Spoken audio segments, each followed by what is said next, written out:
guys, welcome to another episode of Woke by Accident podcast. Today we have a special guest, Ethel Levi, host of the Forefront Radio. Justice for you and me. Justice for Mike Brown. No peace. After the death that shook the entire country, I decided to step up as a community activist and create a global podcast, Woke by Accident. Here, I amplify compelling news stories and matters impacting African Americans and their communities. My goal is to give a voice to the voiceless and have the difficult conversations needed to advance relations and matters of race. Tune in to Woke by Accident podcast. I am your host, Jen, and it is streaming on all of your favorite streaming platforms, as well as our website, www.wokebyaccident.net. Thank you for listening and take care.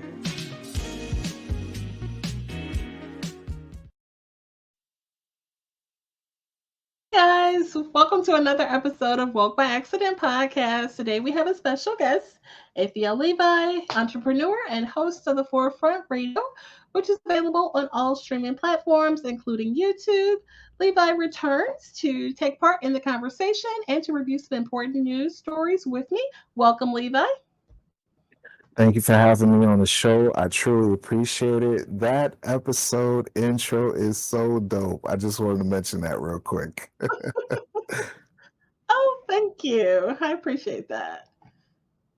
So I don't know if you've seen that yet. So yeah, thanks. I appreciate that. And you're in it. Yeah.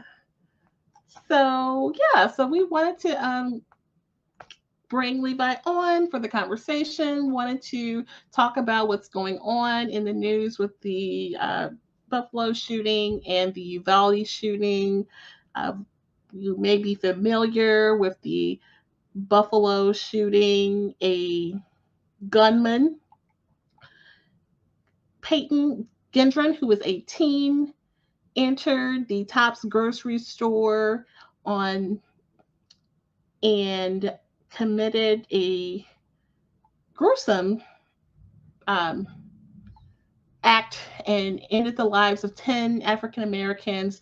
3 are injured, and he has been charged. He was charged on May 19th, and the charge is, first-degree murder. And this the article reports that the first-degree indictment covers all 10 deaths. And so this was handed out on May 19th. It's interesting that he just had the one charge, though. Want to bring Levi into the conversation about his charge. Yeah, I think this whole entire situation of him just being charged only one charge for the deaths of 10 people is completely egregious. The reason why I say that is if you pop bubblegum in the wrong place or jump over like turnstiles in a New York subway system, you're going to get charged with multiple different things. This guy literally committed an act of domestic terrorism in the United States of America, and no hate crime bill. No hate crime charge, no terroristic threat charge. Neo-Nazi. He has ties to these things. Right. You would think we'd at least see a charge in reference to the individuals who were wounded. So not even an assault charge for those, which is odd. Definitely. And he should be at least charged with aggravated assault with a deadly weapon, carrying a assault rifle on public property, trespassing. They should be throwing the book at this guy. Okay, he should have a library of charges on him for this act, because he didn't do something that just impacted one people. It impacted the entire nation. People are crying out like, hey, what is going on here? Why are we in a society where these terrorists, and you got to call it what it is, these domestic terrorists committing violent Mhm. acts towards people for no reason, just because of their inner hatred in them. And we've covered the hatred that they've had in their spirit for a long period of time. And I think the article that we're going over from the Christian Monitor is really significant because it shows you that there's fluff pieces too as it relates to this. Like the media coverage of this thing is bananas and insane. What are your thoughts on that? Right. It's the media coverage is really interesting depending on where you hear it from. He may be described as a loner and things like that, and then rather than this violent person who, clearly is disturbed. The language is really interesting depending on, well, actually, all of the media is pretty much reporting or describing him in that manner, that he's this loner or lone wolf is kind of the terminology being used in reference to him.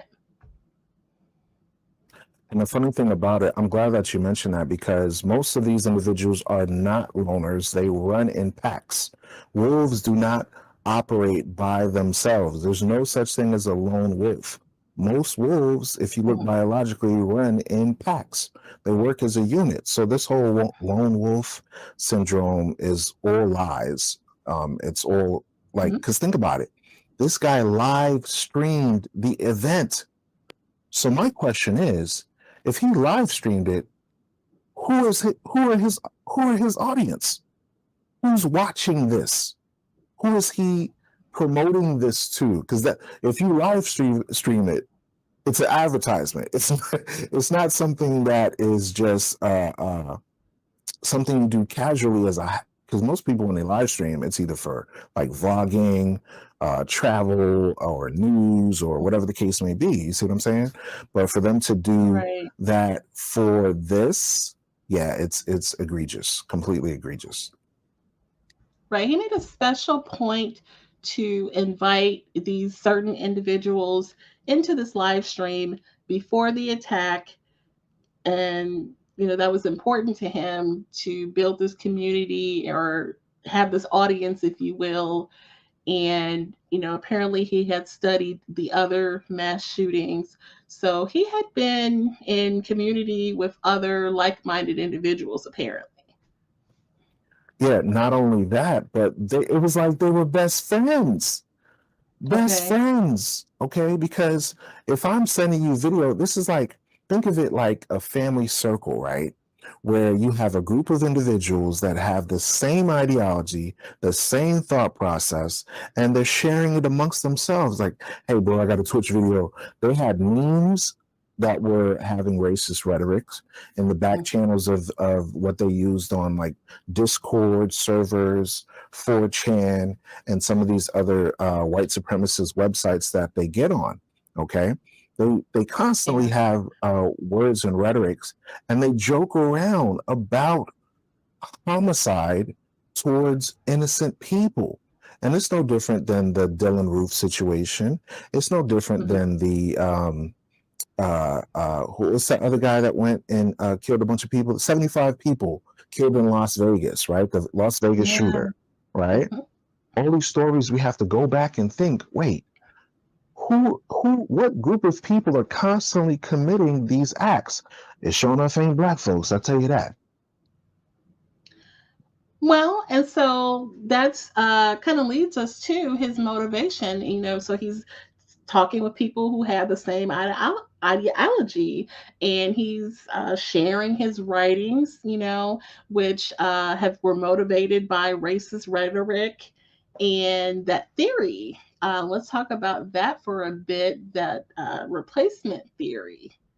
I think you found a piece Yeah, on that. definitely. If I can, what Mhm. I'll do is share my screen and we'll go over that article briefly. Let me see, share screen, uh, entire screen. Let's see, share system audio. Let's go to, all right, here we go. So I like the title of this. Replacement theory isn't new, right? Replacement theory isn't new. 3 things to know about how this fringe conspiracy has become mainstream. The recent grocery store mass shooting in Buffalo, New York is placing a spotlight on white supremacy. Placing a spotlight on white supremacy. Why is this important? Because a lot of times people think that we live in an age of color blindness, that racism is over. We had a black president. Now we got a female VP. We got a female black, judge. All these different things that people say to give the illusion that we're under a system that is not influenced by white supremacy. But this mass shooting shows, it gives a huge spotlight that this thing still exists. So then it says, 18-year-old Peyton Gendron drove 3 hours. 3 hours. Okay? So the first hour should have told you, maybe I should turn around. The second hour should have told you, maybe I should turn around. The third hour, he was committed to this thing. Once you get to, people have such a low, how can I describe, a low attention span, a short attention span, that they can't even stand sitting in a movie theater for longer than an hour and a half. So 3 hours sitting in the car? So this dude was listening to music, psyching himself up. He was thinking what to do, what situations could occur, how to react if he met up some resistance. This was carefully thought through. Okay, then it says he went from Conklin to the Tops grocery store on May the 20th.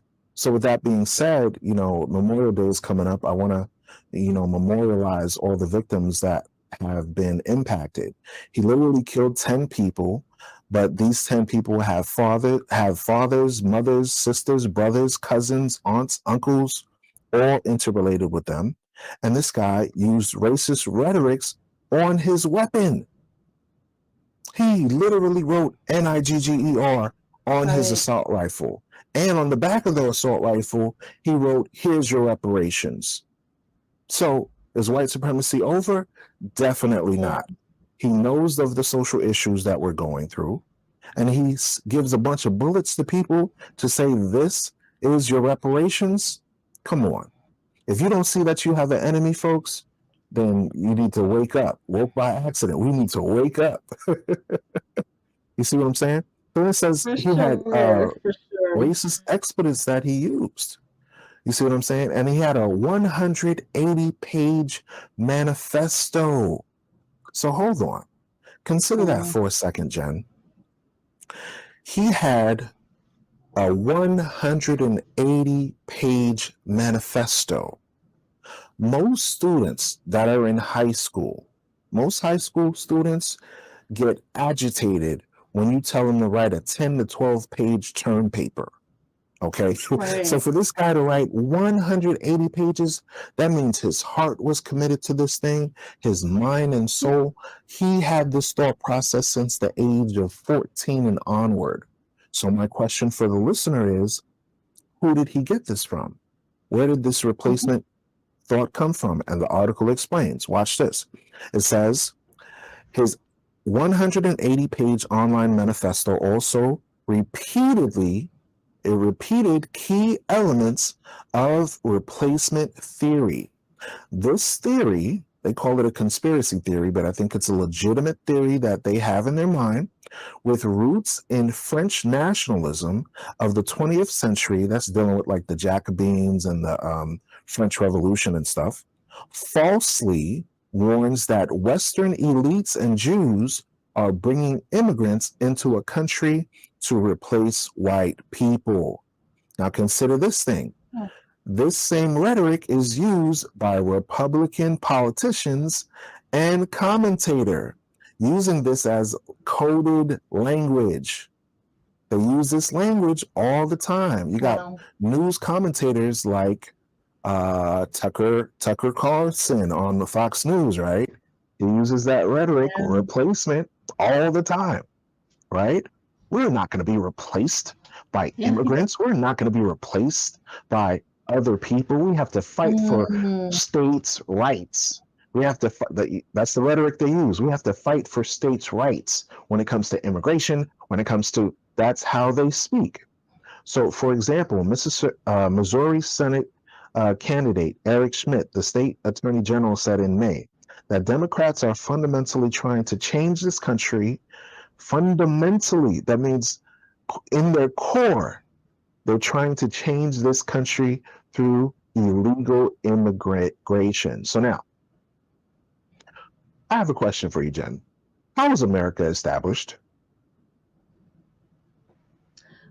With immigrants coming Ding, ding, ding, ding, over ding, ding. to So this the illegal country, and immigrants right, was definitely not the Native Americans and the Hispanics. They were here first. So the illegal right, immigrants were the Caucasians, the Dutch, the Polish, the Scottish, the British, the French, the Spanish that came over here and committed acts of genocide in order to obtain this land. Did they vote for it? No. They had 400 treaties that they had with the native indigenous populations, and they broke them all. So, as scholars of white supremacy, it's sad that you have to study this thing. As scholars of white supremacy, white nationalism, and extremism, we think it's important to understand what replacement theory means and how it shapes various white supremacy conspiracies, which motivate violent extremism. There we go. That's the point that I wanted right there. This thing motivates. This thought process is their modus operandi. This is how they deal with matters of war. You see? So I'll stop sharing the article. We could share it later on in the description for the audience if they desire to do so. But this is a prime example of this. What are your thoughts on that? yeah, you hit the nail on the head right there. That definitely captures the motivation for his attack. Let's see. And the interesting thing about it, the scriptures even talks about how we as a nation of people should understand how to deal with those that don't have our best interests at heart. Okay, they told us that Christopher Columbus discovered this place. That was a lie. They told us that this place was created around 1776. That was a lie.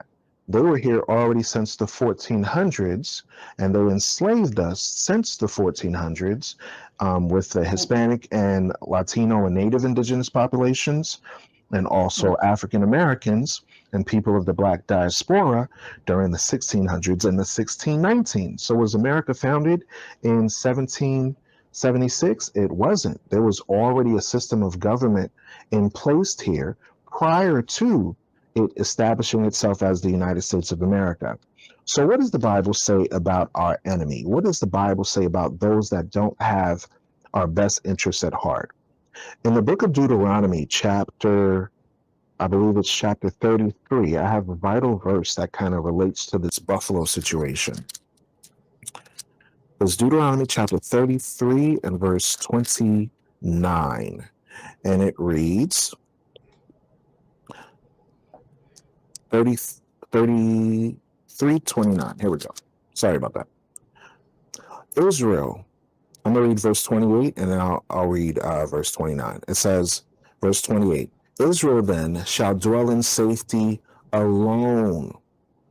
So God wants us as a nation of people to live alone, away from these white supremacists. The fountain of Jacob shall be upon a land of corn and wine. Also his heavens shall drop down as dew. So the Most High originally blessed us prior to us leaving out of the nation of Israel and fleeing into West Africa due to Roman persecution. We lived in a land that flowed with corn and wine, with blessings of safety alone, away from white supremacy, away from the Edomites, away from the Moabites and all these other nations. Verse 29 relates to this topic now. Happy art thou, O Israel, who is like unto thee? There's no other nation as great as us. O people saved by the Lord, the shield of thy help, who is the sword of thy excellency. So the Bible is stating that God himself will be the sword of our excellence. He will be our defense in times of trouble. And then it says, and thine enemies shall be found liars unto thee, and thou shalt tread upon their high places. So it's showing you that these individuals that try to hide and masquerade, but behind some of the rhetoric that they say, we're going to find them to be liars. You see what I'm saying? Yes. Thank you for sharing that. And so we'll talk about the shooting, which occurred in Uvalde. And this is the horrible shooting that we've all heard about that occurred at Robb Elementary School in Uvalde, Texas, which claimed the lives of 19 children and 2 adults. The gunman, Salvador Ramos was identified as the gunman who stormed into Robb Elementary on Tuesday this past week with a rifle and tactical vest. He barricaded himself in the adjoining classrooms of the children and opened fire. And so to discuss this matter, it looks like we're getting some updates as far as how he entered, because there was a resource officer, but it looks like the protocol may not have been followed. So I wanted to discuss that and have a conversation about, just in general, how we can keep kids safe going forward in school. I think with the public education system, they've done a piss poor job of really addressing some of our concerns as parents, as fellow citizens in all communities, not just in the African American community, but also all throughout the United States. Mass shootings from the Sandy Hook situation to other well-known events have been running rampant. And the fact that they are now targeting children, because think about it, in the first instance of the Buffalo shooting, that was targeted towards some of the elderly. And then with this situation, it's targeting the young. So both young and old are not exempt from the violence and the vitriol and the hatred that many people have within themselves. So the ideology of white supremacy has to be addressed, because it's impacting not only their population, but other populations as well, where some may seek to have some sort of retaliatory type of sentiments. Who knows what was in the thought process of this young man that ended up going into this school? He could have been doing this as a retaliative measure towards an individual or towards a particular group. We don't know. But what's commonly understood is that violence is not the answer. Violence is definitely not the answer. I recommend, as far as the school system, as a solution, that, because I know there's other solutions, but I would say homeschooling your children, because the pandemic was primarily one of the key things that led to a lot of people doing online and distance learning. It kind of left from the college route, and universities, to more high schools, middle schools, elementary schools now doing the online learning. So if we could get a group of teachers to build associations, to build different groups and different thought processes where they were able to do online classes and do homeschooling, I think that would benefit our community tremendously. What are your thoughts on that? Yes, I actually was in a group on the Clubhouse app, several conversations going on discussing the matter, a lot of parents expressing concerns, a lot of teachers expressing concerns, and the thought of homeschooling did come up. And it seems like that, definitely could be a solution. And even within small groups, if not on a one-on-one, because a lot of parents have to work during those primary hours, but it seems like it certainly could work in a small group type of setting, and it may be a solution because what was it, 500 kids in the school and just one resource officer to protect the whole school and a door unlocked where he was just able to just walk right on in. It's a very troubling thought, and that this could happen to other schools across the country. It's just really troubling to think of I that. agree with you wholeheartedly. Think about it. Somebody with a pistol or assault rifle can waltz into a public area. And, when I grew up in Miami, I knew that there were a lot of people in places like New York that had metal detectors and police guards. And these were like middle schools and high schools that Mm. had these things. And now, what are people going to do? Are they going to start considering doing this also in elementary schools to put police guards and sentries and metal detectors and all these different things? Like, homeschool your kids, folks.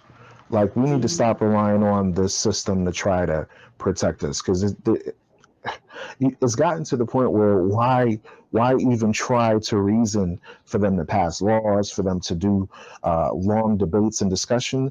Pull your kids out of, they're already getting a lot of lies anyways. There's books out there called Lies My Teacher Taught Me in School and stuff like that. Mm. So we should Yeah. educate our kids, and we should take on more. I'm talking about all American citizens need to take a more active role in the education process of their students, what they want them to learn, what they don't want them to learn, what they can acquire to gain knowledge and insight. Consider the fact that most of these schools don't even teach kids how to budget a bank account. All right. Is that Right. vital life resources that they need to learn? Yeah. Some of them don't know about stocks and bonds. Some of them don't know about any type of resources of investments, mortgages. They're not taught this in elementary school. So, don't get me wrong, basic math and basic sciences and English and history is important.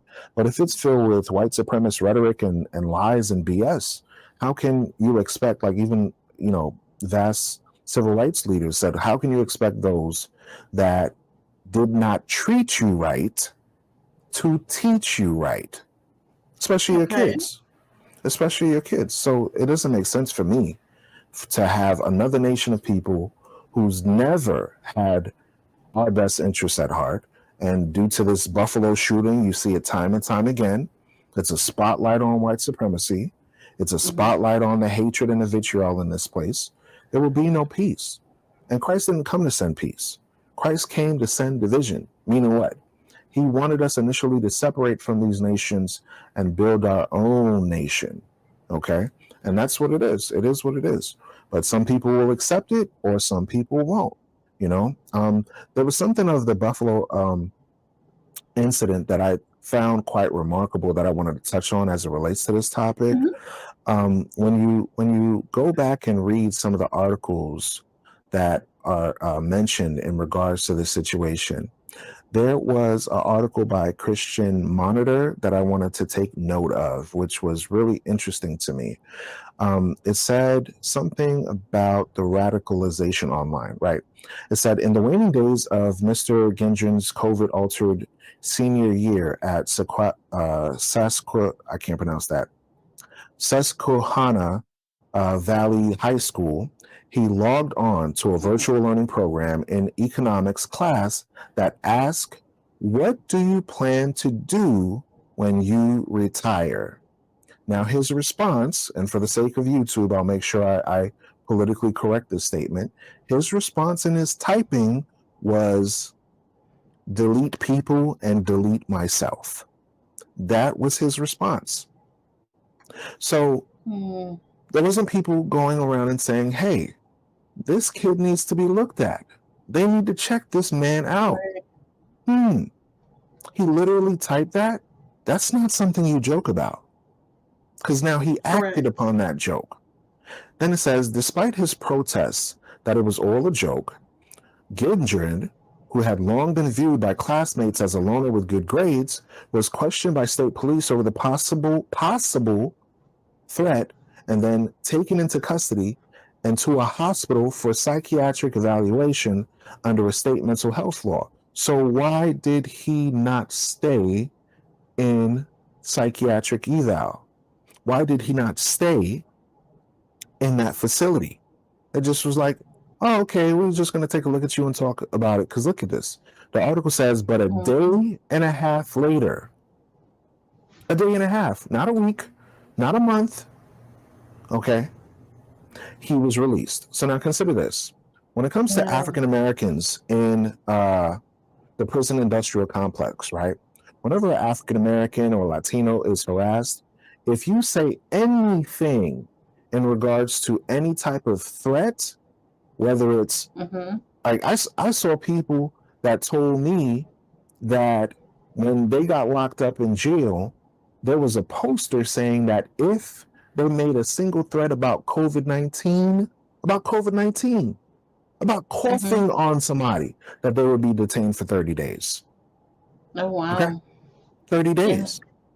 This guy, grown 18-year-old man, says he wanted to delete people and himself, and they held him for a day and a half. Now, was that sufficient time for us to evaluate an individual? A minimum should have been 3 weeks, a month, maybe 30 days, maybe 90 days eval, something where they can consistently monitor him, especially when it's well known that these individuals create these egregious acts. Not one or two people that they're mad at. They killed well over dozens of people. That's what they do. So then what I found interesting about this was this. When you read that Christian Monitor article, it touches on the relatives, right? And this is going into some of the political motivations behind media. At one point last winter, Gidron's mother called a friend's mother with a request. Please have Matthew call Peyton because he had no friends and needed to talk. The two boys ended up going to flea markets together, watching YouTube videos together, and shooting guns on nearby state land over the next few months. So hold up, wait a minute. So that shows you that this whole lone wolf syndrome is BS. Because the two boys are hanging out, going to flea markets, watching YouTube videos, shooting guns. 18-year-old children, right? 18-year-old men. Because once you turn 18, technically you're an adult, right? Going and shooting guns. What were they talking about? What conversations were they having? What type of thoughts were running through their minds? They run in groups. His friend said that he had never heard his friend talk of anything violent. BS. BS. So you mean to tell me this is your best friend, your buddies, your pals. You didn't have jokes about white supremacist rhetoric? Your ideologies of replacement thought didn't come to mind? I don't know. I didn't think he was violent. He seemed cool to me while we were shooting guns.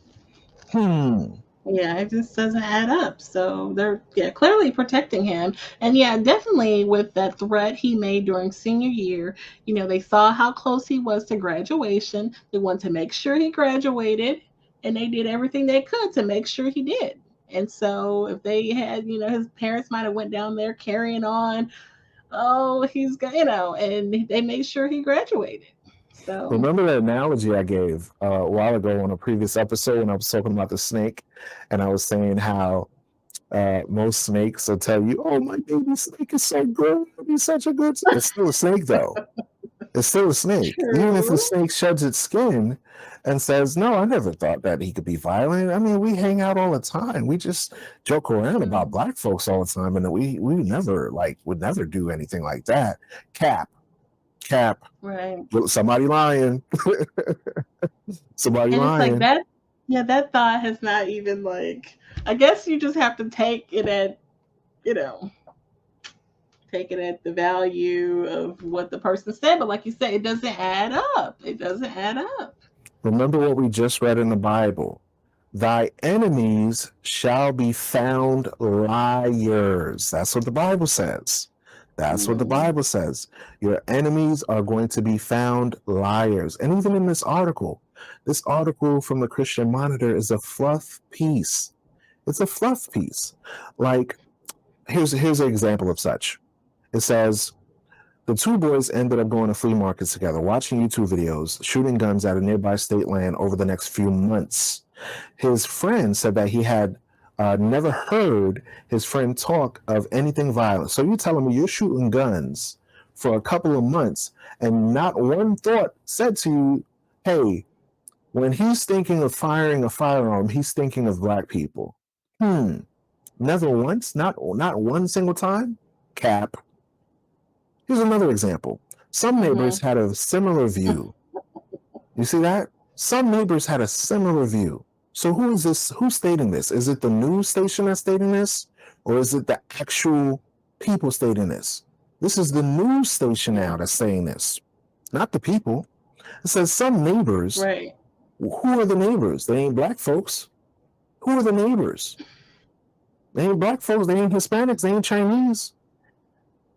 Some neighbors had a similar view, seeing the family as happy and prosperous, with both Paul Gidron and his wife, Pamela, holding stable jobs as civil engineers with the New York State Department of Transportation, earning over $200K combined according to online records. So my question is,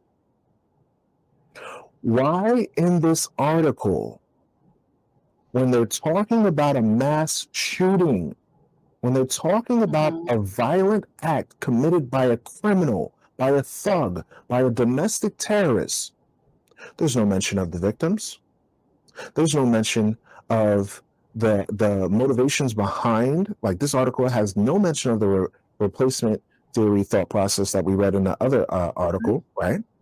No mention of condolences to the victims that were impacted by this egregious act.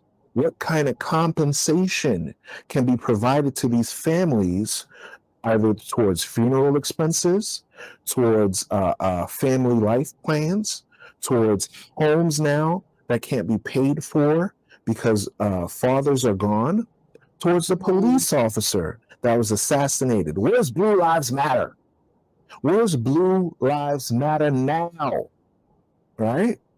So these things show you not only the thought process behind white supremacists, but also the ideologies behind the media that cover up these things.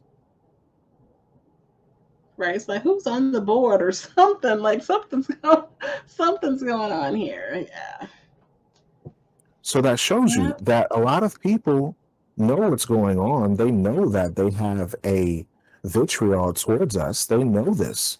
It's not hidden. It's not in a secret bunker somewhere where you have to have, DNA code to figure out what's going on. You see it in your face. This is directly God showing you who the people of the wicked are. They have wickedness in their social media.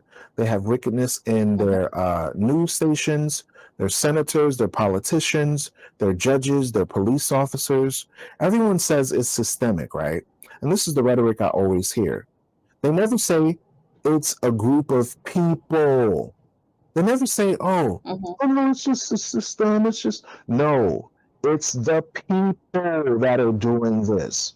When are white people stand against white people to say, I don't, they have pockets here and there, a few occasions come to, different events, Black Lives Matter, or whatever. But a vast majority, are they going over there and saying, you're creating another civil war for yourself? You're making it bad for white people. They're not doing that. Right. They're not doing that. Yeah. Yeah. That other kid in Uvalde, right? They knew he was a Hispanic kid. They busted in the door and they gunned him down. They didn't ask him, hey, could you put your weapons down so we could talk about it? Because he had a Hispanic name, right? Could you put your guns down so we could talk about it? But this other guy, let's give him a sandwich like we did, what's this dude, Dylan Roof. Let's take him out for a meal. Hey, listen, Peyton, I understand your frustration, bro. I understand you're mad. It's okay. Calm down, bro. Calm down. Put the weapon down and we can talk about this, okay? You don't have to off yourself. We'll talk about this. Did the black people treat you bad? What happened? Talk to me. This is what they do. You're trying to reason with a terrorist. Yeah. You didn't shoot him down. You called him over and you had a discussion with him. You safely put him in handcuffs. You arrested him and gently placed a mask over his face to protect him from COVID. Are you kidding me? Well, white supremacy doesn't exist. Oh, wow. And you have to Yeah. speak like that because this gives the thought process for those that are critical thinkers to say, hey, there's something wrong with America, not the system, not an individual, the news, the media, how they portray this story. But guess what? I like the New York Times because the New York Times actually said it like it is. I want to kind of touch on the New York Times if we may. Okay.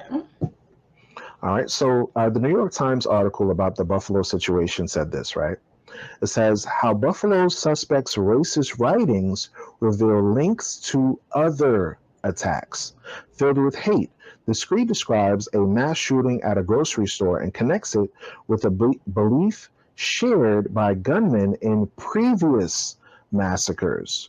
So when it's one person that does a situation, you could say, oh, it's a one-off. When it's two people that do this situation, you could say, oh, maybe one or two. But over the course of years, when you see hundreds, tens of or dozens of people that have the same demographic committing the same acts of violence, but yet unarmed black people, Sandra Bland, George Floyd, Ayanna, the young lady Ayanna, I can't remember her last name, Breonna Taylor, Philando Castile, who said he had a firearm but still got gunned down, but it defies reason for any critical thinker. There is something going on where they feel like they have the right in their Second Amendment to gun down people that don't look like them. Fact, not opinion, fact. Now consider this. The parking lot outside of Tops Market in Buffalo was blocked off on Sunday as the police investigated the scene where 10 people were killed. The parking lot outside of Tops Market in Buffalo was blocked off on Sunday as the police investigated this thing, and 10 people were killed, according to the credit by Joshua Rashad McFadden for the New York Times.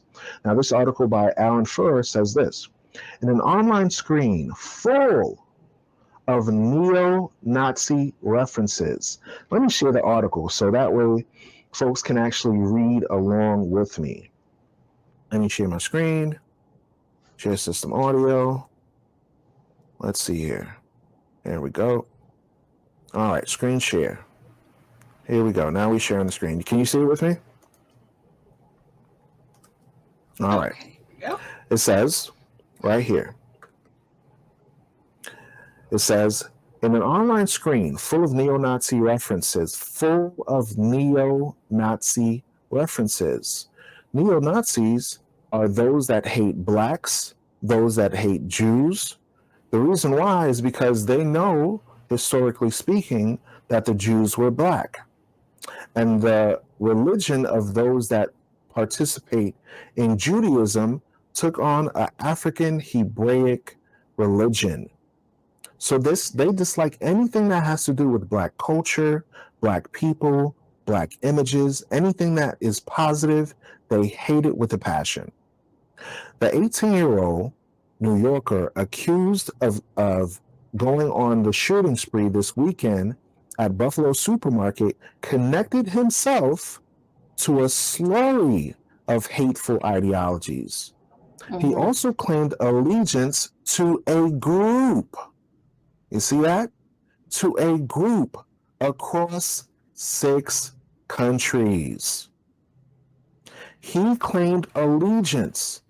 That means it's not a lone wolf like the news media is saying. Right. A group of violent killers across 6 countries responsible for racist murders reaching as far back as a decade. In essence, his 100-page post wanted to, quote, spread awareness that in the writer's baseless view, immigrants, aka Black people, immigrants, aka Hispanic people, immigrants, aka Chinese people, didn't Chinese people get impacted in California too? You got Chinese folks that's impacted by white supremacy. Immigrants to the United States were supplanting the white population and to encourage further attacks in the process to bid in starting a race war. That's what they want to do. Wow. So now experts in far-right extremism have often cautioned that giving too much public attention to the writings like the one produced by the suspect Peyton Gendron helps to accomplish their stated aims of promoting vile and dangerous ideas and promoting violence. All cap. Here's why I say that. When a Muslim commits an act of violence, they don't say that's a lone wolf. They say because of the religious practices of his group, he is a part of a group that has extremist tendencies. That's what they say, right? When it comes to Black people, even though Black people are well known to be peaceable, to be loving, to be people that care for others, we treat other people better than we treat ourselves. There's more Black people killing Black people than retaliation for slavery and oppression. But yet, if one Black individual says or does something out of character, they'll say, let's investigate their church. Let's investigate what school they went to. Let's investigate what people he hangs around, because they work as a group. But when it comes to good old friendly neighborhood Peyton Gendron, when it comes to Spider-Man and Batman, no. They're the hero. Listen to me, folks. In this script, the villain is the good guy. Black folks, Hispanic folks, they're the good guys. And the good guy, your Spider-Man, your Batman, is actually the bad guy. This is the real reality of society. Why? Because according to this article that we're reading, there's a cover-up. There's a cover-up. It says, don't allow them to accomplish their goal by promoting their vile and dangerous ideas. Don't expose white supremacy. Don't tell them that we hate Black people. No, we don't want the world to know this. You see that? Yeah. Those admonitions, however, need to be balanced against clarifying the important connections among seemingly desperate attacks. So it seems on the onset, when you look at pockets of these instances over a period of time, you think it's one-off situations until you look over the decades and you see there's a collective thought process, there's a collective ideology, there's collective groups, neo-Nazis, KKK, Grand Wizards, lodges, secret government institutions. I'll give an example. There was an article that came out about a Black guy that was assaulted by the LAPD. And later on, it was exposed through secondary media, like private media, like social media of YouTube news stations, that these LAPD were involved with a group called the Executioners, who were well-known white supremacists that worked for the government. So now the Bible says your enemy is going to be found a liar. We're seeing an example of this when you have time and time again situations that occur where acts of violence are proven to be caused by Caucasian people, and they say, nope, nothing to see here. Nope.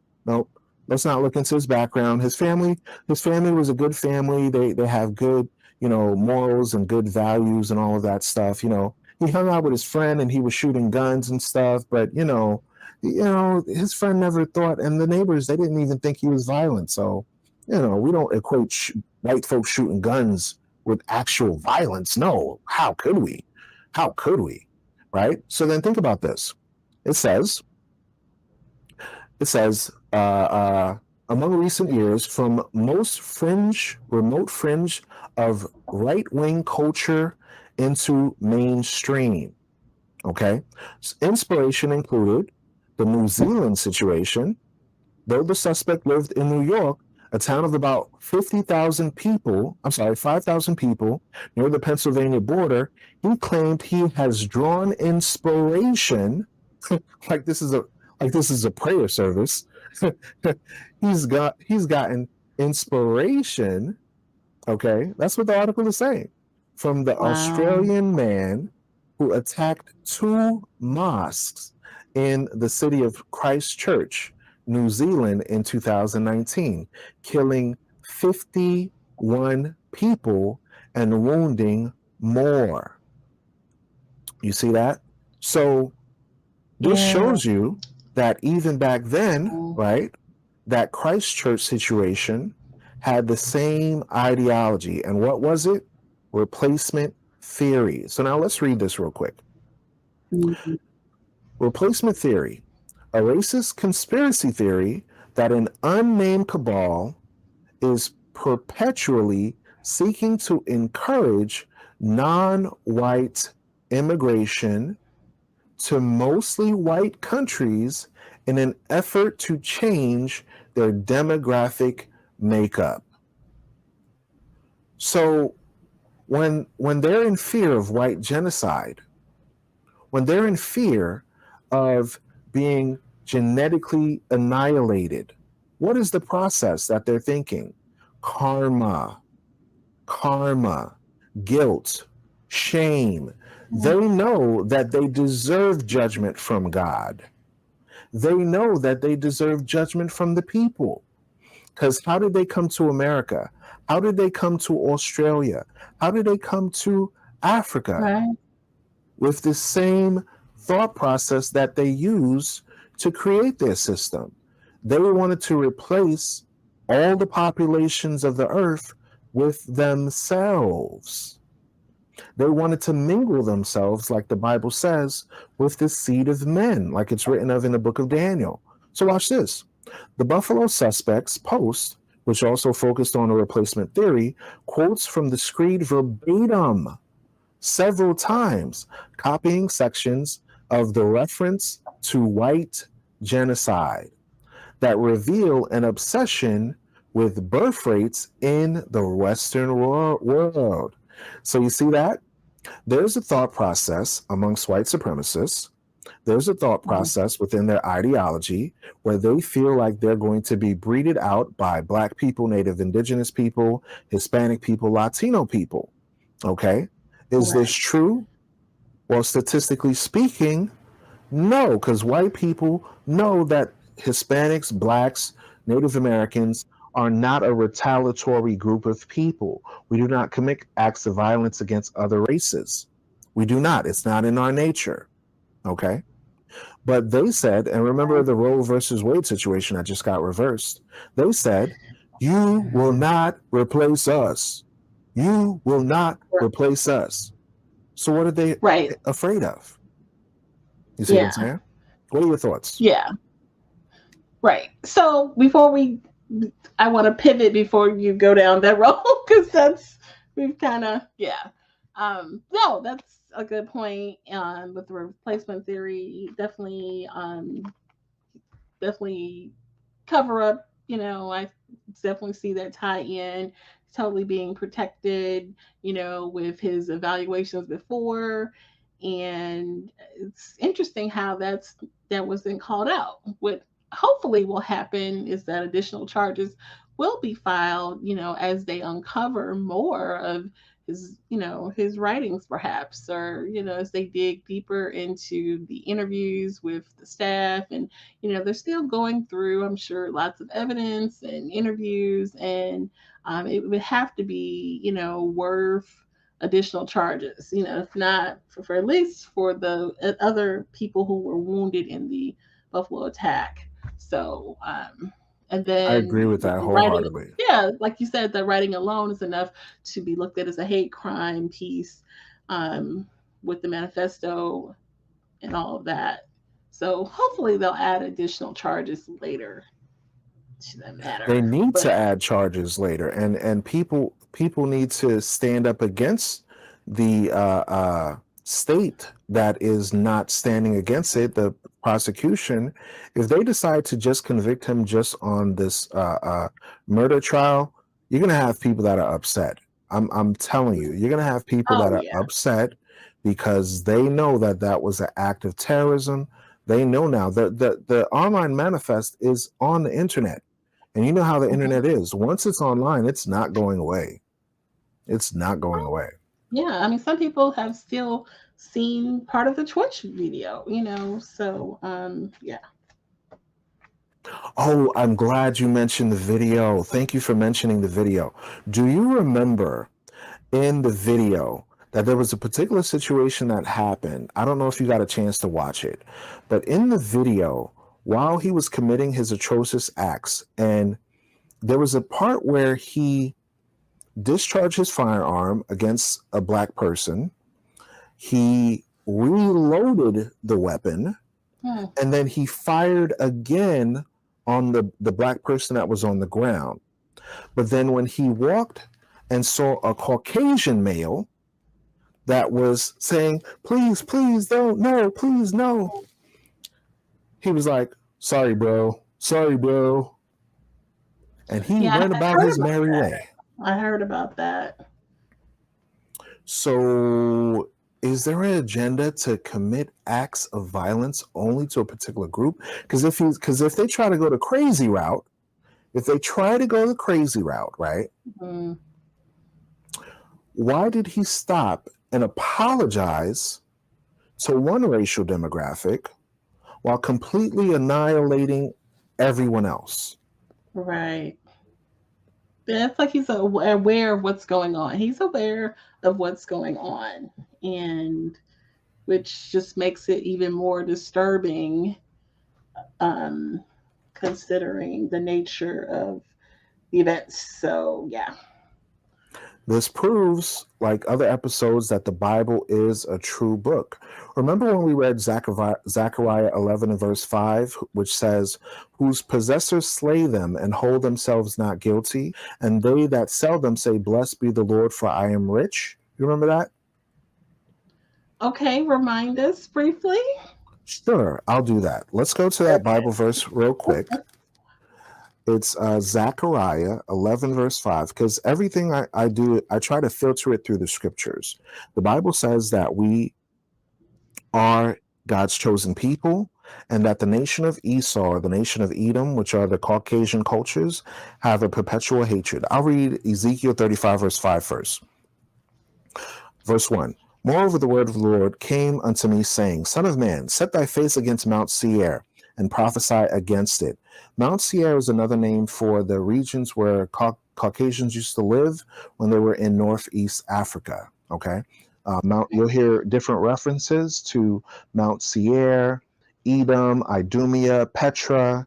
The more modern equivalents would be Greek, Rome, European, Euro descendant, American, Australian, British, these racial groups of people, right? So whenever you hear Mount Seir in the Bible, it's talking about white folk, okay? Verse 5, it says this, because thou hast had a perpetual hatred, and hast shed the blood of the children of Israel. So now, if the Bible is saying that Caucasian people are the people of Esau, and they're shedding the blood of the children of Israel, who are Caucasian people targeting when they're trying to assassinate people in the Buffalo shooting? Was it their own, or was it what the Bible is saying? The Bible is basically saying that the children of Esau, the Caucasian culture, has a perpetual, meaning forever, hatred, enmity, vitriol, anger, violence, indignation against the children of Israel. And what do they do to portray themselves in that act? They shed innocent blood. Mm-hmm. This is the Bible. We're reading the Bible, and we're correlating the Bible to accurate situations in modern culture. Because most people say, oh, the Bible is a fairy tale, the Bible isn't a real book, but they don't know the characters of the Bible, who is what nation and who is who. They don't know because no one has taught them that. But when you're able to identify the different racial groups and you're saying, hold up, wait a minute. If Mount Seir is a representation of Caucasian people and the children of Israel are Caucasian of Black people, Native Americans, Indigenous Africans, people in the Black diaspora and Latinos, then this is showing you that the Bible is a true book. It's not a fairy tale. It's predicted thousands of years ago, but we call it history. The Bible calls it prophecy. So God says this, because you have a perpetual hatred against my people, and because you go against them with the force of the sword in the time of their calamity, in the time that their iniquity had an end. When did our sin have an end? When Christ came on the scene to die for our sins and deliver us out of captivity, out of these nations. Slavery he put to an end. Mass incarceration is going to come to an end. The time of our calamity on this earth is going to come to an end. Watch what God says. Therefore, as I live, this is how you know God is a Black man. He's like, all my life. This is how you know God is a Black man. He said, on my life, therefore, as I live, saith the Lord, I will prepare thee unto blood, and blood shall pursue thee. Since thou hast not hated blood, even blood shall pursue thee. So think about that. God is saying what goes around comes around. God is saying karma is going to come. God is saying whatever you reap, that's what you're going to, whatever you sow, that's what you're going to reap. Okay. So what are we reading the Bible? The Bible. So Zechariah, real quick. Zechariah 11, verse 5. Let's find it real quick because it touches on how, although they commit these atrocities, they hold themselves not guilty. From the acts of atrocities of slavery to Jim Crow to mass incarceration to mass shootings, every time Caucasian people are involved with evil, they rarely hold themselves accountable at all. Zechariah 11, verse 5, whose possessors slay them, whose possessors slay them. Who possessed us during slavery? The Caucasian races, the Arab races, the indigenous Africans, the Chinese, whose possessors slay them and hold themselves not guilty. Trayvon Martin, shot down by a grown adult man. They held him not guilty. And other stories and events that happen in the United States of America where they hold themselves not guilty. And those that sell them, who sold us during slavery, and they that sell them say, blessed be the Lord, for I am rich. And their own shepherds pity them not. America is one of the richest nations on the planet. How did they establish themselves as a rich nation? Through murder, through genocide, through deleting people. And then they build churches, and then they build courthouses, and then they build schools, and then they build parks, recreational. They build Disney World. They build movie theaters for everyone to entertain themselves and say, forget about that stuff. God bless America. So I hope this can give some people a reasoning in their mind to think, hold up, we need to separate ourselves. We need to start homeschooling our children. We need to start investing in external places to go, whether it's the Caribbean islands, whether it's South America, whether it's the continent of Africa, building and networking with the diaspora. Because remember, you mentioned, Jen, about solutions. Right. With these atrocities that happen, we have to come up with solutions. We can't keep running around in a circle expecting this nation to save us. It will not happen. Our salvation is within each other and within our God. Consider the Black National Anthem. True to our God, true to our native land. That's in the Black National Anthem. But many of us have forgotten that song. That new song has to be restored in our hearts and minds. Mhm. Thank you for sharing that. There's one last story I want to get in here. We went a little long, but I do appreciate you sharing that. Definitely good information and great tie ins that I think we can definitely find value in. So it is the second anniversary of the death of George Floyd. So we definitely want to acknowledge that was part of the inspiration for our podcast. So we definitely want to acknowledge George Floyd. And there's a news story significant to the anniversary.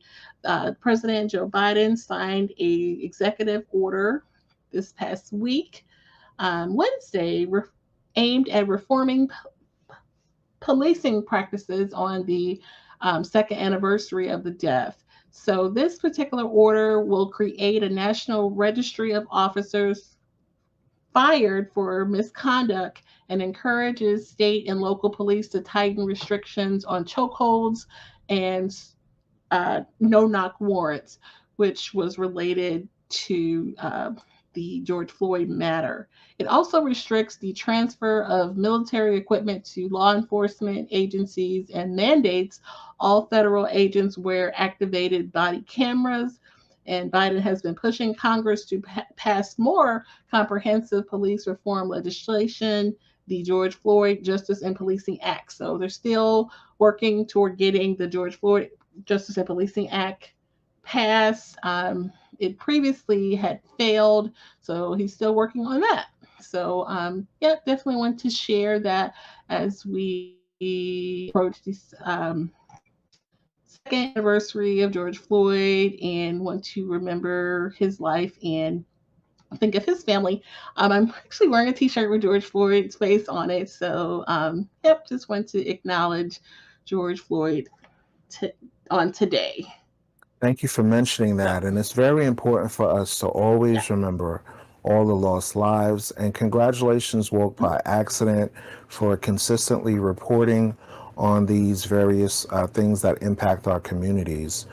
This Memorial Day, I don't want you to just think about the wars that has happened. I want you to think about the innocents.